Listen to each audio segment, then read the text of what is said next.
Kalau dengar kata matematika, mungkin yang kebayang pelajaran yang bikin pusing di sekolah ya. Coba deh, lupakan itu sejenak. Anggap aja sejarah matematika itu kayak perlombaan lari estafet yang super seru. Tongkat estafetnya itu adalah ide-ide jenius yang dioper dari satu peradaban ke peradaban lainnya. Penasaran? Yuk kita mulai. Oke, kita mulai dari pertanyaan yang paling dasar. Sebenarnya, angka itu datang dari mana sih? Jawabannya tuh jauh lebih tua dan, jujur aja, jauh lebih keren dari yang mungkin Anda kira. Ini bukan soal rumus-rumus nyelimet, tapi soal kebutuhan paling mendasar manusia buat bertahan hidup. Dan putaran pertama dari estafet kita, ini judulnya Dari Tulang ke Babilonia. Disinilah semuanya berawal, ketika manusia pertama kali belajar ngitung dan ngukur dunia di sekitar mereka. Bukan pakai kalkulator loh, tapi pakai alat paling sederhana yang bisa mereka temukan. Jauh sebelum ada peradaban atau tulisan, matematika itu ya alat buat bertahan hidup. Orang ngitung pakai jari, bikin coretan-coretan di tulang, kayak tulang Ishango yang terkenal ini, buat nandain sesuatu. Mereka juga belajar ngenalin pola-pola di alam, misalnya siklus bulan, buat tahu kapan waktu terbaik buat berburu atau menanam. Simple, tapi sangat esensial. Nah, tongkat estafetnya sekarang dioper ke peradaban-peradaban besar pertama. Dan yang menarik di sini, Mesopotamia dan Mesir, mereka pakai matematika buat hal yang beda banget. Kalau di Mesopotamia, mereka sibuk liatin bintang, bikin kalender, sama narik pajak tentunya. Tapi di Mesir ceritanya lain. Matematika itu jadi alat vital buat ngukur ulang tanah pertanian setiap kali Sungai Nil banjir. Dan ya, tentu saja buat membangun mahakarya kayak piramida. Dan yang ini warisan luar biasa dari Mesopotamia yang kita pakai tiap hari tanpa sadar. Sistem angka mereka itu basisnya 60. Jadi kenapa 1 menit itu 60 detik, kenapa 1 jam 60 menit, atau kenapa lingkaran itu 360 derajat, semuanya berawal dari mereka ribuan tahun yang lalu. Keren banget kan? Oke, kita lanjut ke pelari berikutnya di estafet ini. Bangsa Yunani kuno. Nah, merekalah yang benar-benar mengubah aturan mainnya. Mereka membawa matematika dari sekedar alat hitung praktis menjadi sebuah seni berpikir yang abstrak dan elegan. Kita semua pasti pernah dengar nama Pythagoras dan teoremanya yang terkenal itu, tapi idenya jauh lebih dalam. Pythagoras percaya kalau seluruh alam semesta ini, dari harmoni musik sampai gerakan planet, bisa dijelaskan pakai angka. Baginya, matematika itu semacam bahasa rahasia alam semesta. Terus, ada Euclid. Bisa dibilang dialah yang menulis buku panduan untuk geometri. Karyanya, yang judulnya Elements, bukan cuma buku biasa. Ini jadi buku acuan standar selama lebih dari 2000 tahun.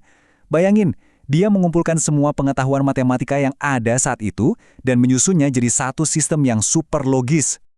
Nah, inilah kontribusi terbesar Yunani. Mereka mengubah pertanyaannya. Bukan lagi cuma apa yang berhasil, tapi jadi kenapa ini pasti benar. Mereka memperkenalkan yang namanya logika deduktif. Idenya adalah kita nggak bisa asal klaim, tapi harus bisa membuktikannya, langkah demi langkah secara logis. Ini lompatan besar yang mengubah matematika jadi ilmu pengetahuan sejati. Ketika Eropa masuk ke abad ke-8, apa tongkat estafet matematika ini jatuh dan berhenti? Oh, tentu tidak.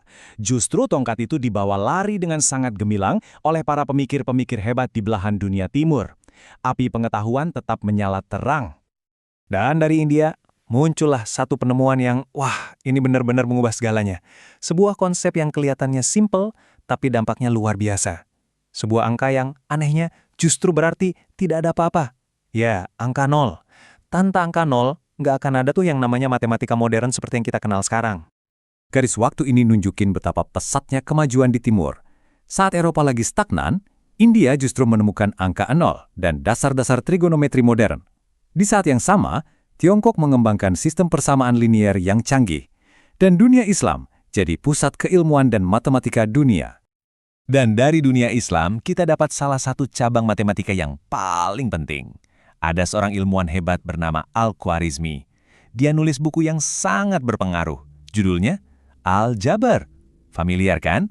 Betul, dari sinilah kata aljabar atau algebra berasal. Beliaulah Bapak Aljabar. Oke, sekarang kita lihat gimana tongkat estafet ini akhirnya kembali lagi ke Eropa. Pengetahuan yang dijaga dan dikembangkan di timur tadi akhirnya memicu Renaissance dan revolusi ilmiah yang memulai era baru matematika modern. Salah satu tokoh kuncinya adalah René Descartes. Dia melakukan sesuatu yang jenius banget. Dia membangun jembatan antara dua dunia matematika yang tadinya terpisah, yaitu geometri dan aljabar.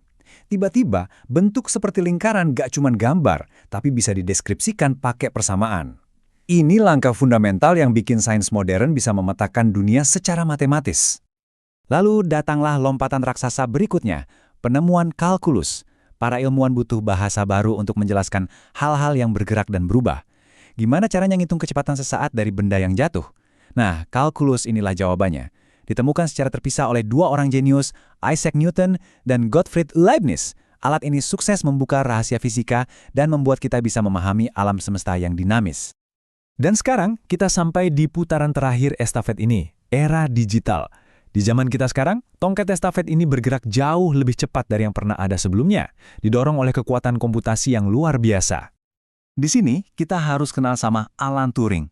Dia adalah tokoh sentral yang berhasil menerjemahkan logika matematika yang abstrak menjadi konsep mesin yang bisa berpikir.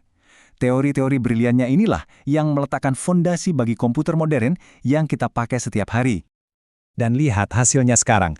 Perlombaan estafet yang dimulai ribuan tahun lalu ini puncaknya ada di sini. Matematika jadi tulang punggung tak terlihat dari seluruh dunia digital kita.